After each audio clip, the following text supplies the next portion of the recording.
Hi, Kristen Mattioni with Teva Pharmaceuticals. I've been leading our U.S. aggregation program for the past 2.5 years, so fairly familiar with this stuff. Greg? Gregg Gorniak, VP of Manufacturer Operations and Data Services for Cencora, formerly AmerisourceBergen. So again, been at Cencora for just over 2 years as well. Prior life was the DSCSA lead for GlaxoSmithKline, so I came from the manufacturer space and jumped into the wholesale side to just get more crazy with everybody. So, And Dennis Evans, so part of NNIT Excelis, been with us about a little over 2 years now. Formerly I was Pfizer for 23 years in many capacities. Earliest inceptions, I put the RFID stuff back in play with Walmart early 2000s, as well as I led the global serialization program for Pfizer for many, many, many years. So thank you for joining. All right, we're going to go through a couple of slides here, just trying to set some of the stage and tone towards some of the things. These are some things that we do with a lot of our clients that we're working through in the industry. Okay, so the first thing is just some of the basic foundations that we're having to get people through in the industry. And this goes back to people's readiness or not. And it starts at the bottom. It's a foundation. It's awareness. There's still a lot of people that don't even understand the basics of what an exception could be. There's a lot out there. We'll talk about the HDA stuff and all that stuff. That's the biggest known thing out there. There's a lot of other ones that have to be aware about as well. Okay, so it's really making sure you're aware as a person and as a company. Strategy. What's your plan of attack? You'll see, I'll go to a slide. I won't go deep into it. There's a lot of components into a strategy, how you're going to handle and deal with exceptions. It's not just a simple little phone call and return it. Okay, especially potentially with some of the magnitudes. We'll talk about that might come in. Once you have a strategy, you've got to put that plan into play. Now you have to create whatever platform, whatever tools, processes you're going to need to support that plan and bring it forward. So you need an executable platform to do that. And then last but not least, you got to get it into fruition and then run it and operate it. And how are you going to do that? Do you have the right capacity? Do you have all the right resources? Is everybody aligned? Right? All those different questions that come around. Okay? This is a basis slide. Now, this isn't all the exceptions, but these are the predominant ones that people are going to talk about. And the upper definition is basically there's two different versions of an exception, which are the predominants. One is where your serialized data and your physical product aren't going to match in some type of exchange, right? It could be in your internal supply chain, or it could be in your external. We classify internal, external supply chain. External is when you're actually selling title of that product to someone else or purchasing it from someone else, depending on your role in the supply chain. Internal is within your supply chain while you own the product. So it may be with your own manufacturing site to your own distribution facility, or it could be from contract manufacturer to your distribution facility, or to your 3PL. It's when you own the product, even if it's someone else that's working on your behalf. All right? So first one is about that data not being accurate to the physical product in that type of exchange, internally or externally. The second one, and guess what? Exceptions aren't new. We've had exceptions before. We've had damages. We have overshorts and damages, things like that. Now, the part that goes in here is when you have to correct that legacy style of exception that used to happen pre-serialization, you may have to also deal with serialized data as well. So that's an exception type of event you have to deal with as well. Okay? All right, here's the iceberg slide that Scott was talking about.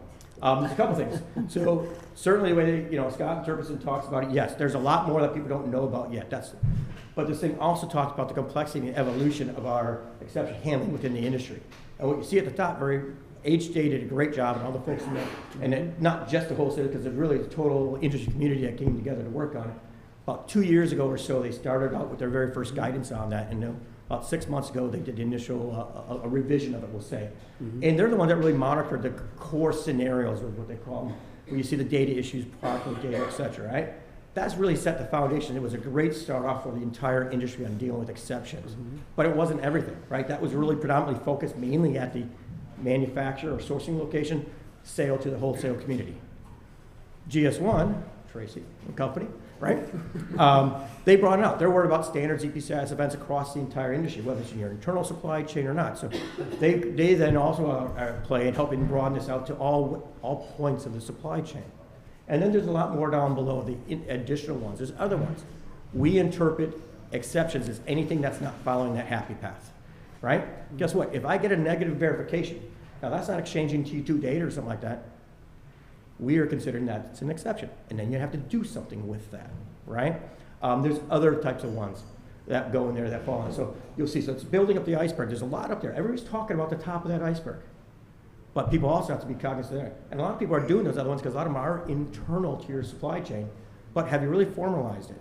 And you've heard us talk before, not everybody knows the data quality at this time. So guess what? When people start using the data, if there's issues on your internal supply chain, you're going to have the same processes to resolve anything that happened internally. All right, this is a slide. This is really about the strategy, and I just wanted to flash it up there, and it'll be available for you guys up there. There's a lot of components to the strategy. Okay, what's the scope? What does your supply chain look like? Where exceptions are going to come from? How do you align with your partners in your supply chain? So, great, if you're using a 3PL, are they aligned with handling exceptions on your behalf? Are you telling them how they need to do it, et cetera? How's that alignment going? Are you going to do it the way you need it to and document what you need? So when the FDA comes back to you, right, that you actually have compliant data, either in your own hands or them holding it on your behalf, right? Resource training, aligning all your internal staff. You have to have a management procedure of some sort. How are you going to manage the whole process of exception handling? What's the process for handling it individually? So there's a lot of different components of this piece. And I'll point out the last one at the very bottom, root cause fix and analysis, right? So not just resolve the actual incident, but if that incident keeps happening over and over and over again, that's just a waste of resource over time. We need to fix that real root cause issue that's causing that exception so it never comes back, right? That's all. So there's a lot of different things to consider. So putting together a real good formal strategy is really important for you to be able to really set the stage and put a good program that supports your company, your supply chain, selling your products, keeping them going compliant, and also, as we talked a little bit forward about protecting your revenues as well. Okay. Just one little general statement of kind of about the status of the industry. I put the T2 stuff up top. Now, Chris just held a panel with Tracy and Robbie a lot about this. The supply chain's not done. You go to the upper supply chain, it's closer. You go further down the supply chain, we're not so close. Most of our exceptions, when we talk about exception handling, are going to come from the exchange of that data. Like I said, it's not all of them, but that's where the majority of the volume is going to come from. So the fact that we're not ready and all exchanging data is very key. In fact, when you look at it, it's kind of peeling the onion of what's going on. And if you look at the exceptions we're getting right now, we're getting more technical exceptions now, maybe master data exceptions. There are some data quality issues, don't get me wrong, but that's a small sliver by comparison to the number of exceptions that are occurring right now. As we get the technical and the data ones out and people start focusing more on using the data, you're going to see this thing's going to start magnitude of the data quality issues. And actually, I'm going to ask Greg at some point in time to talk about what we talked about on Friday, where you got that hidden aggregation issue from downstream later on in life. We'll talk about that. All right? So we're not done. This is very tied to that onboarding, very tied to the data exchange because most of our exceptions will come from there. But you have to think about anywhere else in your supply chain where the happy path is not followed, even outside of the exchange of data, right? Someone calls you, says a suspect product. That could be a form of exception. Depends how you want to document it. Okay? The next slide, I'm just going to leave up here as a backdrop, and it'll probably a flashback because we'll probably focus on some of us. We'll get into the questions right now. And what I've asked the panel to do is, they obviously each have their respective companies of Cencora and Teva, all right? But what we really want them to do is talk about their experiences within the companies, but I also have asked them to enlighten us on what they see around the industry across their peers as well. Their particular stance of where they're at in their compliance journey is not necessarily always indicative of the average or where the whole supply chain. So may I ask them to do a little bit of both for everybody? Okay? All right, we're going to get into it. And, I'm going to, ladies always first, right? No, so I told you, you're doing the whole thing. All right, so, if you could just give us a start, Kristen, if you can just give us a high-level status of where your exception handling programs are, where you guys are at, what you put in place, just elaborate on that from your perspective. So I will say we have a support work stream on our project, and when I first saw the topic of the panel, I kept thinking of trading partners and how we have set up our teams to respond to exceptions that we hear about from downstream trading partners. But when you were talking about internal and external, I'll just touch on that. So we do have a number of internal manufacturing sites and CMOs that are sending us data, and we do our own distribution here in the US. So we have a team that's trained at the receipt to make sure that they have all of their data. Then we have an escalation path and a ticketing process to outline if we're missing serial data, et cetera. Obviously, we can quarantine that product. We won't put it into released stock. But we also implemented in 2 of our distribution centers rework stations, reaggregation. So if we do realize that there's either no aggregated data, we can manually aggregate it, or if there's an issue with that data, then we can take it to a place within our own facility and rework that. And then downstream, we rolled it in, we had a hypercare team when we went live over a year ago. And then I said, well, we need that hypercare team again for November because we kept expecting that we were going to get more feedback. And now it's just rolled into customer service. So we treat it as a customer complaint. We can talk more about how well that's going and how much feedback we get, but that's the way that we've structured our exception handling. You know, as you mentioned, we've always had damages, shorts, all of those. We're seeing this as the new part of doing business in this environment. All right, thank you. Greg? Yeah, I think, Dennis, you laid it out wonderfully, because I feel like going back to 2019, when I first got involved with HCA, and they went through identifying those exceptions and thinking about product no data, data no product, over, shortage, damage, then you think about master data issues. So I remember sitting in panel discussions with HCA and with GS1 and going through these, and we kind of took that too and said, okay, internally, we need to go through that. This is going back now probably a year or 2 ago. When I first came on board at Cencora.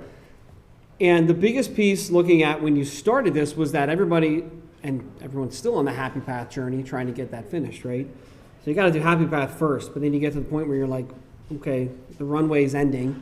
We need to transition to exceptions, right? So you need to partition some people off and do some exceptions because we need to start building this because it's not as easy as you think, right? There's a lot that has to be done. A lot of it is manual. You want to automate as much as you can. A lot of it's manual, and if you've been involved at all in the industry with this, and we talk about, there are systems in place that you can build to track exceptions, but a lot of it's going to be involved around email, because we have 5-6 months left, something like that, right? And email is the standard transaction kind of or communication method that we're going to have through our systems. But, we've been thinking about all of these different scenarios, trying to track what we can. When you think about, product no data seems to be, it's like the biggest one, but it's the easiest one. You have a truck that shows up with physical product. I don't have data for it. Hey, manufacturer, I'm sorry, Teva, I'm going to use you because you're here. We'll resend that. I have a purchase order. Kristen, got a truck. I can't touch it. I need the data. Okay, I will retrigger it. Something happened, blah, blah, blah. Here it comes. Half hour later, good. Now I can unload the truck. But it's the other ones when there's master data issues, right? A lot of the ones we're seeing too, not to get too into the details, but it's master data is like a new case GTIN, right? You change your case size, you create a new GTIN, but you never told us. Well, that file, the EPCIS file fails because I don't recognize the GTIN, right? So then it's like, well, what happened? Okay, now we got to set this up, and then how do we fix this? So we internally started looking at this last year, so in the summer of 23. Going through and setting them up. We have 29 or so distribution centers that we have to make sure that this is implemented across the board, and how we're going to communicate that upstream and downstream. So Dennis had mentioned before too, we get the pleasure of being in the middle or sitting in the middle of everybody. So we're focused on mainly the manufacturer exceptions right now, right? So with people like Teva and Pfizer and everybody else, like how do we do that? Because we have to get that data in first so that we can do that. At the same time, we course correct and say, well, those same set of exceptions we're going to see from manufacturer, we could produce those same exceptions going downstream. We're going to try not to, but we're going to have those going downstream to a customer who's going to reach out to us as well. So then how do we implement those processes? Because we're going to have data, no product no data, over shortages, damages. And then at the same time, how do we incorporate that into customer service and make it a BAU model? Because that's what it has to be, right? Because that's the first line of defense. So we've been going through this now and building out process maps on process mapped to death. But going through it all, trying to figure out how this is all going to work at the same time, going upstream and downstream, partnering with everybody. And I think I'm going to steal something that Greg hasn't said here, but I know Cencora has mentioned on their open offices numerous times and even showed graphs. You have to also consider when they're going to be receiving that truck. So, customer service typically was 9 to 5. I was going to get there. That's no longer the case now. So if he has a receiving team who's going to receive something at 1 a.m, we need to have the responsiveness so that it's not sitting there. we are working to get there and respond as quickly as possible, and at least within 24 hours. But it's a Right. your solution, Yeah. our solution. It means you have a global team that's operating all hours. Can I high five you for bringing that up? That was awesome. Because I was going to get there. No. So just to reiterate and expand on what Kristen was saying is that our model at Cencora, right? This is not industry-wide, but at Cencora, this is the way we run, that we have one national distribution center. About 70% of what we purchase from manufacturers goes there, and then we hub and spoke it out to our 28 other FDCs, 40 DCs. They run 24 hours a day, 6 days a week. And the busiest shifts are shifts 2 and 3, which is 5 p.m. to 5 a.m. Because all the manufacturers, you're producing product throughout the day and you're packing it up and trucking it and shipping it during the day. Well, guess when it arrives in Ohio? At 11 o'clock at night or 2 in the morning. And that's when we need to offload it, right? So they run 24 hours a day. So I've been saying this for 2 years, preaching it to the industry, and we have a schedule, it's all scheduled, but I know who the manufacturers are that deliver between 5 p.m. and 5 a.m. Okay, so we need to know at 2 a.m. when you're scheduled every Wednesday, if there's an issue, do you have somebody on the other end of the the line, right, email, whatever, that's going to respond to that call, because I can't have that truck sitting there for 8 hours. What if it's 100 degrees in August and it's a refrigerated truck, right? We don't want to turn that away, but I need somebody to answer it, because if it's a product no data, simple, hey, I need you to push the file. It's not here, right? So those are the things that we've been trying to partner, right, with Kristen. We talked about this in, I think it was late 2022 when we first got together, right, and talked about, we're now global. We have global teams, and we have to look at these 24-hour a day shops. It's not 9 to 5 hours for us, right? So we have to resolve these exceptions. There's more around what we talk about over shortage damage and how DSCSA changes this whole piece, because it's no longer that we got a case that was damaged, or we got an overage of, there was 2 extra cases on it. Do you want to keep them or do you want to send them back? We'll just pick 2 out and throw them. We'll get them back. Nope, everything's serialized. So it's literally like this extra one. I need to know exactly which one this is and what's coming back, or how do we keep it? How do you get me the data? Look it up, because your data says it's still sitting at the manufacturer, but I have it's in my possession, right? It was in a concealed overage, right? Or it's in a case, or the case is extra. So how do we do it? It's all about serial numbers now. And we ship, this is one stat I want to say, I think it's 4.5 million units every day. So it's 4.5, think about the amount of data that we're going to have to do. And I always explain this to people internally when we talk about exceptions at Cencora. And it's like, well, think about, you diagram out the exchange of data between the authorized trading partners, between manufacturers here, downstream, and all those connections and all those data files flowing. I mean, yeah, there's going to be issues, right? And now you have to go find those needles in those haystacks at all times, because it's all about, it could be this one unit. We need to figure out why it's missing. Yeah, so let's, I'm going to do some ad-libbing here just because of the dynamics of the conversation. So now it's good. Timing of resolution is a key one. You heard Greg huge. Related that, and Kristen talked about it as well.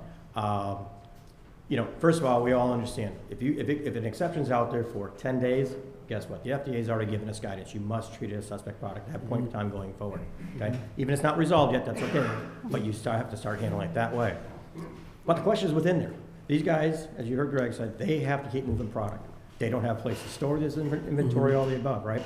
The reality, you hear them talk about returns. They don't have time, they don't have space to do returns, more or less full shipments coming in, okay? They really have a cross-dock facility. It's pretty much. It's a complicated cross-dock facility is what you're dealing with there, right? Yes. So it's interesting, as we talk to and give clients targets, where it's like typically 1 to 3 days of trying to say, start there, try and target there. It's not what Greg's saying, because that's not even meeting Greg's need. Because Greg really needs within probably an hour or so, right? Yep. But the reality is people have to learn to walk before they run, right? That crawl, walk, run, right? So talk about the timing and what's really going to be acceptable. I know what you need and want, but you know you're not going to get it. So what's the reality here, Greg? Yeah, I'll tell you the other thing too. So the reality, let's go back to the example of our NDC, right? So that's the big truckload coming in. It's 8 o'clock at night. Most people in the U.S. aren't working anymore. You're at home getting ready for bed or watching a game. But you have that, and an exception comes. And let's just use the product no data one again. So we scan the PO number, get a negative response. There's no data. We get a ticket that gets automated, and it gets sent out. Says, hey, Teva, we got a product no data. we are looking at about a 90 to 120 minutes, right, to get a response and a resolution. And I say that because we have contracts with those drivers. So think about that. The truck driver is backing up and wants to deliver this load because they're going to go to the other end of our NDC and pick up another load to take it out, right? And so we have contracts with these companies that they're willing to sit for upward 60 to 120 minutes, but then you're eating into their drive time, right? Because even though they're sitting and not driving technically, that's their DOT hours still because they're on the clock.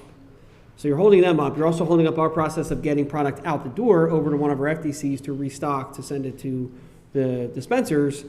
So all of these things are time sensitive because it's starting to compile and exacerbate the issue downstream across the entire network, right? And one of the things as an industry right now that we're still struggling with, and some are doing it better than others, is the ability to exchange information about an exception and what content has to be there and the readiness to do so. Because the more information, if you have an exception, first of all, you need to do your own diligence, but then you need to give that to your partner, whoever that collaborative partner is that you sold or bought the product from.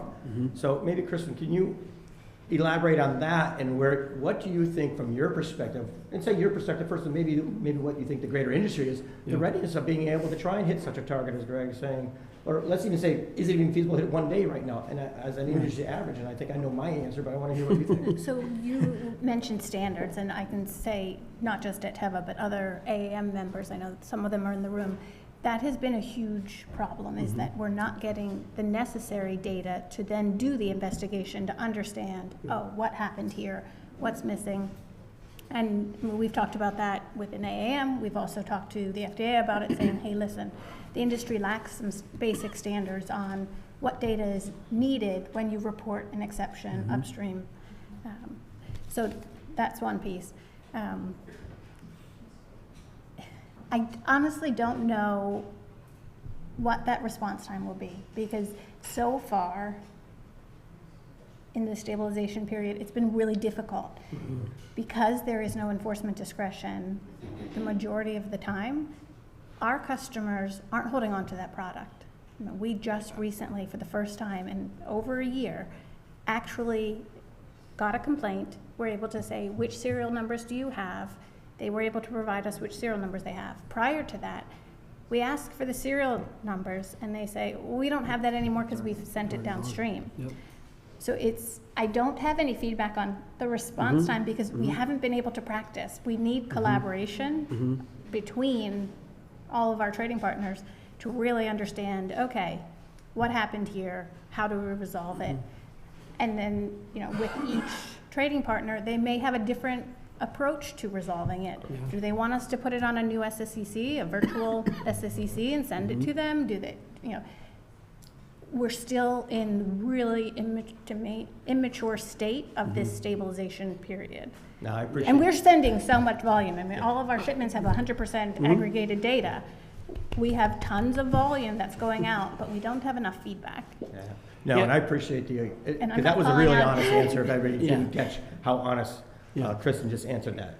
Because reality is they're in good shape overall, but this is a struggle because it's not something you can do yourself. Think we're in good shape. And there was another very big key point there. This is always a collaboration. It's a collaboration between yourself and whomever you're working with. So if I'm trading with Gregg, he might say, you know what, I'm always going to just return the product to you. I'm not going to take the data. And Chris might say, no, I want to keep the product, right? You don't know what the policies and procedures or even system limitations and constraints that you're dealing with on the other side of the fence when you're dealing with different partners. So the ways and methods of doing this are different for every scenario. And the level of sophistication of each of those partners varies drastically. I mean, Ravi had talked about onboarding. You have small customers that you're onboarding. You have big customers that you're onboarding with a team, very sophisticated, knowledgeable. It varies across the industry. Yeah, and that's a good segue too into one of the other bullet points around the number of exceptions, right? So the response time is one, it's an unknown because we're trying to make it as fast as possible by piloting, right? So we're in the middle of a pilot right now with some internal and external partners, manufacturers, because we want to stand this up. We need to see how long is it going to take? Are you getting all the data that you need to make an informed decision about what we can do? How do we fix it? How do we come up to a quick resolution? But then we talk about the sheer volume, right? So again, we've been trying to capture all this data for as long as we possibly can for the last couple of years. But in using the stabilization period without having to hard quarantine product right now, because we're in stabilization, so we should be able to still move it through. But how do you have your systems trained to identify these issues and then say, well, these would have been issues, but okay, we've captured them, but we're moving stuff downstream physically still because we need to get it out the door. But these are that. So we're trying to ramp up those sets of statistics to figure out what it is, while at the same time communicating and then saying, well, okay, it took a week last time, let's try to get it to 5 days, now let's try to get it to 3 days, let's try to get it to a day. But that all takes practice, right? Because we're all standing up our teams, right? And I've heard other groups, again, we partner with everybody who's trying to do this, and you're standing up hiring, and that's a hard decision too, because you're trying to say, if you have to go back to your finance committee and go, I need to hire 40 people, they're like, for what? It's like, well, we're going to have all these exceptions. Well, how many are you going to get? And how do you justify that? Yeah, when you right. don't have, I'm guessing that well, it's going to be where's the this, data now? right? Well, So we don't have it yet. Just Right. don't listen to this. Like, just trust me. Right. Yeah. So we understand like where that is too, and it's difficult to transition from. We still have, like I said in the beginning, there's still a large portion of the industry focusing on Happy Path that are trying to finish Happy Path or at least get halfway through Happy Path. And there's like us, we're on exceptions now because Happy Path is still going, but we need to move on. So to Scott's point, I have a great panel, because either they're mind readers or they're reading my script. Oh, The two. we're not reading your script. No, they're getting good, because it's Very right where I was gonna go. passionate. Magnitude's a big one, and they hit a lot of key points. It's a big unknown in the industry. There's only real 2 points of reference. I mean, probably you yourself are probably starting to get a point of reference yourself internally, Greg. Better, You guys yes. are one of the best ones probably in the industry, maybe the best as far as a gauge. But the 2 points of reference, last year LSPD had a pilot, but that was around technical errors in connectivity. Yep. That came about 9, I think it was 9%, okay? Now that will resolve itself, but you heard us say, we're still in some of those technical errors now. For any companies that are newly coming up, they're gonna have that same rate. Ones that have been established, those go away. The other point of reference that people often look at as well is Europe, okay? When the EU alerts went live in Europe, and by the way, Europe is a bit of a simpler model than the track and trace we're doing right now in the authentication model. That was like 17% or something like that. I think, wasn't it, Christoph? It was like 15, 17%. It was huge. I know at Pfizer, when I was at Pfizer, I was getting 30,000 alerts a month. Wasn't sure what to do with them, but I had to legally address them, right? So we don't have a lot of points of reference. We know that technical error is going to go down, but we also know this bigger beast is out there called data quality. And, Greg, maybe that's a great segue to talk about your concealed shortage that you hit, which we talked about on Friday, where you said them downstream. Right.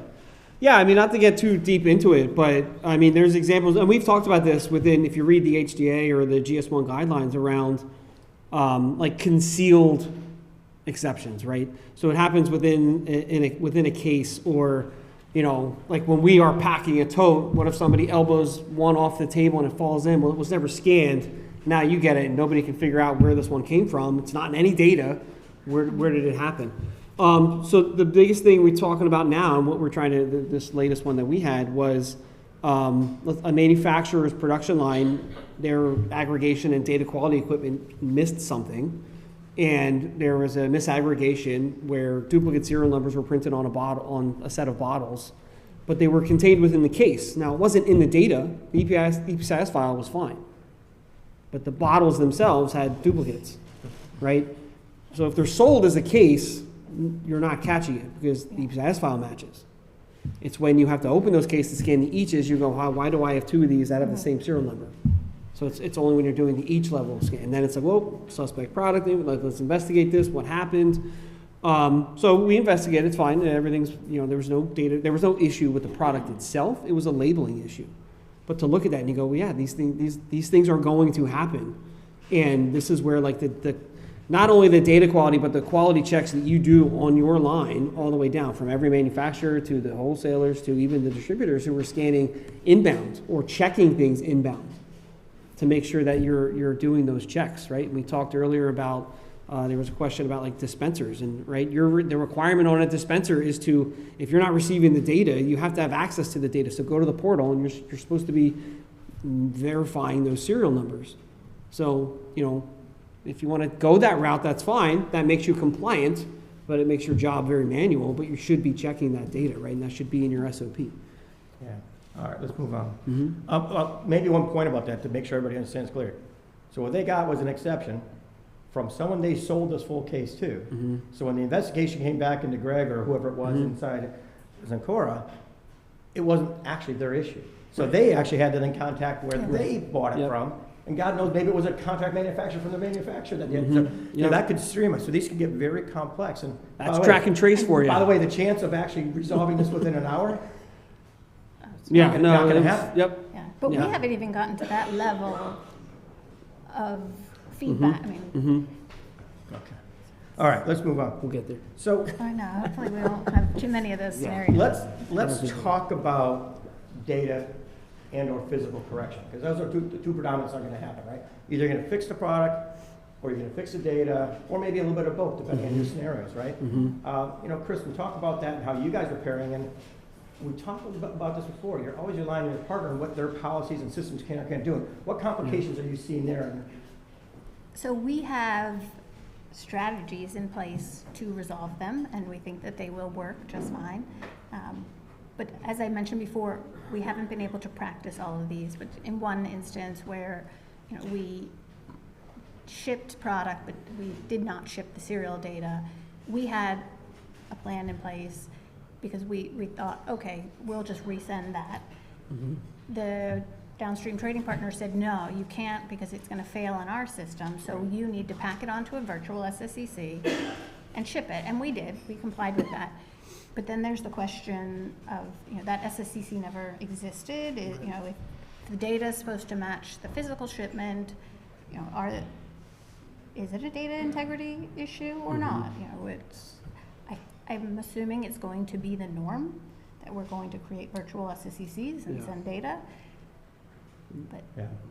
Okay. I'm going to ask one more question of each of them right now, same question, and then we'll open it up to the folks in the audience or on the phone. So please, by all means, you can start submitting questions into the chat if you want to. All right. I want to get around investigations and potentially tracing requests. So, Kristen, you first. How does exceptions impact what I just said? Why am I talking about exceptions in tracing requests or future investigations? What's the correlation? so we just had a conversation 2 days ago internally about this, because at what point do then you file the 3911? You know, and it's not even just wholesalers, but you have carriers. And one of the pieces that I did not plan for appropriately on our project is informing carriers. I mean, we talk about manufacturers, wholesalers, and dispensers. There's a big piece in the middle there of these carriers who are handling our freight who have no idea of DSCSA. They don't care. But you know, when do you can't close that investigation until you have all the data. But how do you get all of the data? It's an open, for us, it's still an open item. And when do you decommission the unit? Do you know, if you decommission it, but then Gregg calls and says, oh, wait, we do have it. How do I reverse all of that? Because, you know, I know that's not giving you any concrete answers. No, it's not good. I think it's indicative of where we're at in the industry, trying to figure these things out. But Gregg, what's your thoughts on, you know, the relevance of exceptions, and maybe I'll get a little more specific on it, and also recording exceptions in support of investigations of Can future I trading. just jump in real quickly? Because Yeah. I was talking to Dennis about this. We have other manufacturers that are on AAM who claim that they log anytime. Like if you send us a file that says I didn't receive the serial data, they are logging it and claiming that it's an exception and a deviation. We have a slightly different approach, and I hope I don't get myself in trouble for it, but we have one major customer who sends us a report that is notoriously inaccurate. I'm not going to have our customer service team log all of those as actual exceptions when I know we've sent that data and they've acknowledged that just ignore the report. But it does come into question, will I get in trouble from the FDA for ignoring a spreadsheet that a customer claimed not to have serial data when I know that report is inaccurate and the customer has already acknowledged for a year that it's inaccurate? But where does that come into play? On November 27th, do I have to log every single one of those? Even though I know that I've sent that data and it's an issue on their side of the fence? Correct. Yeah. Yeah, it comes into the partnership, right? So yeah, a good example of that one too, Dennis, is we had another example just last week, I think it was, or the week before. We had a whole truck stolen from en route to a customer. So you look at in the system, all those products say shipped or they're in transit, right? And the whole truck was stolen. So then it's trying to figure out, the truck was recovered. Now what's missing from inside the truck, right? And it's getting down to not just lot, because it used to be lot level, now it's unit level. What serial numbers were taken out of those cases, totes, whatever. So you're now checking the entire shipment to then go into your system, and this is all manual, right? For that one, there's no automated piece to go do that. You're looking at it, trying to figure out the manifest or whatever, and looking at serial numbers and saying, okay, these are the ones that are no longer in that truck.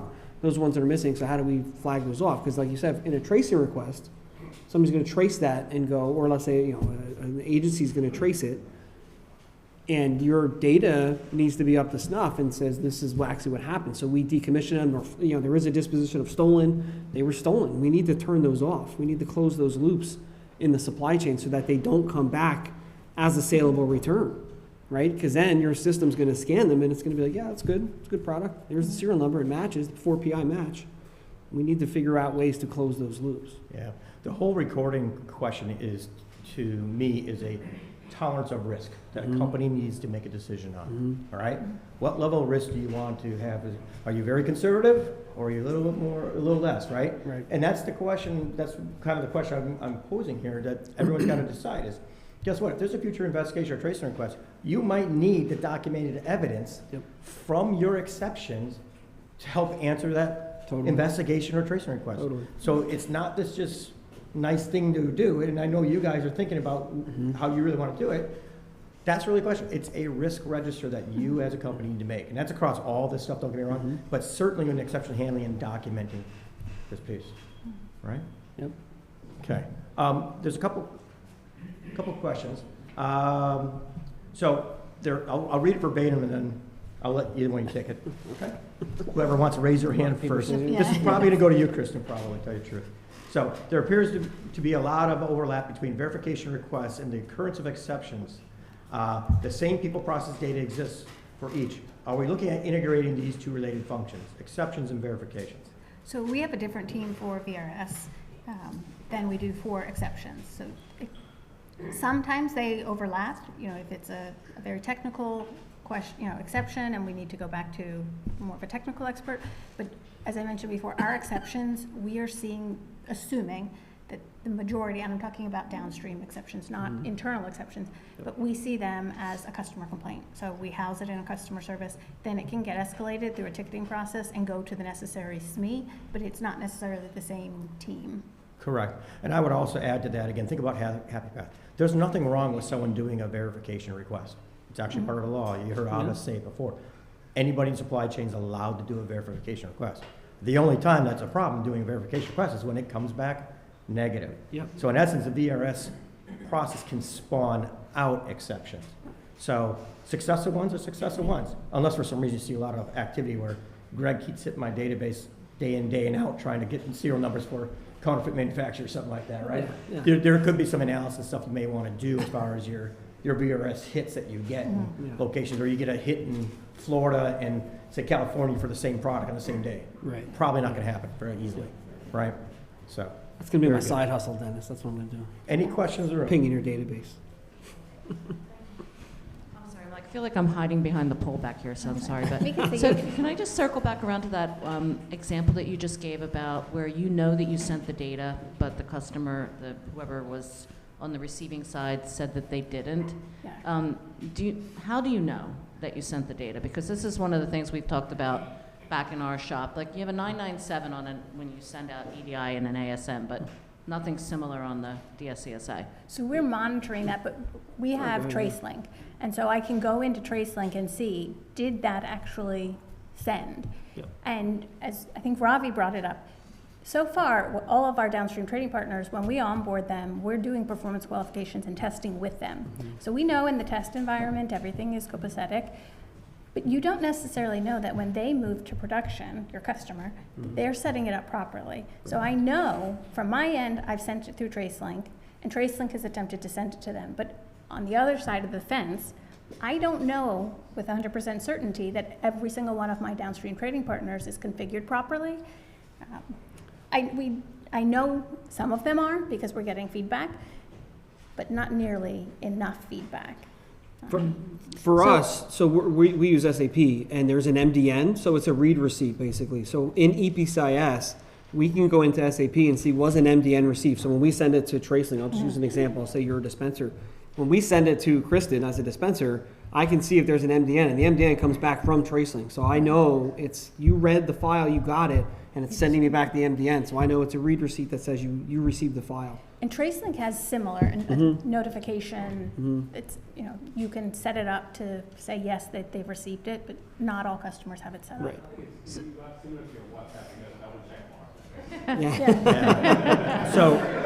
not always. You have to turn it on, right? It's not far enough along like EDI where you know that you've got that handshake. But hopefully we'll get there. Where it will just be like EDI. There'll be that handshake. Right. There should be the handshake. It is a So handshake. don't you feel that you're then compliant? Right, Well, so the responsibility is to make sure that you've sent it, right, so that you've tossed it, but not really responsible. Well, for here's them the having it. point, though, Technically, we're with- compliant, but it's not gonna help me if later on, like, I'd like to know now that they've received it, and hey, we validated this against something, not every shipment, but is it as accurate as we expect it to be, or do we have a site that's putting the same serial number on multiple Everything, bottles? yeah. Hopefully You'd like to not. know You that, scared yeah. me a little bit there, but And let me, Make sure you're checking. let me add a point there.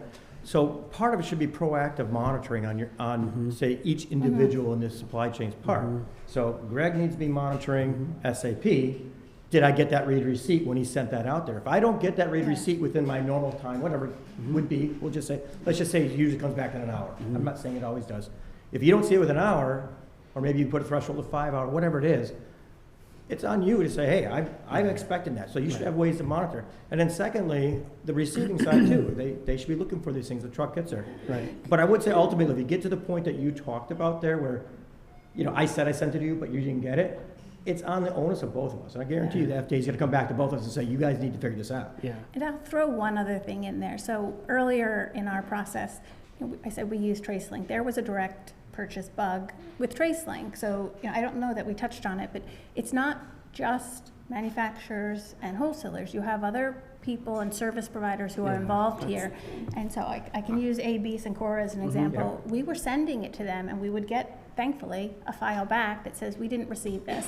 And if one product had an issue on that entire truck, he wouldn't get any data. And so, but we could easily go back and say, okay, was this product affected by the direct purchase bug? Okay, this is why you're not getting that data. And until TraceLink fixed that direct purchase bug, our metrics were not so hot. As soon as it was fixed, within 2 weeks, we got another spreadsheet, and it shot up to 96%. And then everyone in my organization stopped calling me and saying, what's going on here? What are you doing? Yeah, I know. I'm like, I told you guys, it's okay. But that's one thing too, I want to call this out before the end of the panel, is that I brought this up at HDA DMC when I was on stage. We always talk about authorized trading partners. You have manufacturers, wholesalers, and dispensers. But nobody talks about the solution providers as being a very huge strategic partner in this whole thing. Because guess what? With exceptions, with any piece of this, if the solution provider doesn't work, we don't work. That's everybody in this room, everybody on the phone, it doesn't work. Right? Because we rely on those solution providers to have a solution that is going to meet our needs. So you have to partner with them as well. So I guess the answer to this question too is make sure that you are pushing your solution provider to, one, get you the data, get it timely, and get you receipts as much as you can, everything. And you have to be strategic partners with those solution providers. We are all over SAP all the time. And I love it. I love my IT shop. We do it all the time, but we're on calls with them every week. And allow for monitoring tools. Yes, and monitoring is huge too, right? And that's a big push too. Like Dennis was just saying, how can you monitor to make sure, if there's an error in a data push, are they monitoring that they're seeing errors so that they can tell you right away there's an error? so they can re-trigger, And right, it's and get those done before not- you're getting a customer telling you, I'm not getting data. It's not monitoring of necessarily your solution provider. I'm not talking about just TraceLink. Mm-hmm. You know, in our instance, it's a queue from our warehouse management system over Mm-hmm. to our global repository, then down to TraceLink. So if at any point there is a block in that, you know, tunnel of data, it's going to keep the data from transmitting out. So we need to monitor all of those pieces in the IT infrastructure. Okay, we're gonna do one more quick question if we have one in the audience. Any other question? All right, we got one question right here. And then we're gonna let the next panel go on because, I want to hear more about that stolen truck. No, two quick questions. Was there a 3911 initiated at what point in time? And did it involve multiple manufacturers? Was that truck loaded with multiple manufacturers? We could talk, Can yeah. I add one more Yeah. question? When they do the 3911, are you actually going to put serial numbers on there? Because most of the 3911s I see are multiple products, multiple, there's They not will even be, the yeah. name item description. So I'm thinking, like, when are we going to get to serial data? Yeah, no, yeah, we will, yes. Okay. Yeah, I don't have the details in front of me, but yeah, it definitely involved multiple products, multiple shipment or manufacturers, but yeah, and there was a 3911 filed, yes. Which then pulls all those manufacturers into the investment. Correct, yep, correct. yep. So when I was at GSK, I used to get those emails from when it was AB back then about product 3911, you know, that were, Do we have time for one follow-up question on that? So do you have, then, when you got that truck back, did you have it in a segregated area where you have a station set up and you can scan all of those serial numbers so that Yes. you know then Yep. collectively which ones you have? yes, Okay. yep, All right. that's identified. All right, well, Sorry. thank you both very much. There's a lot going on. This is exciting what Scott said. Yeah. This is a hot button right now and it's not easy, so thank you. Good job.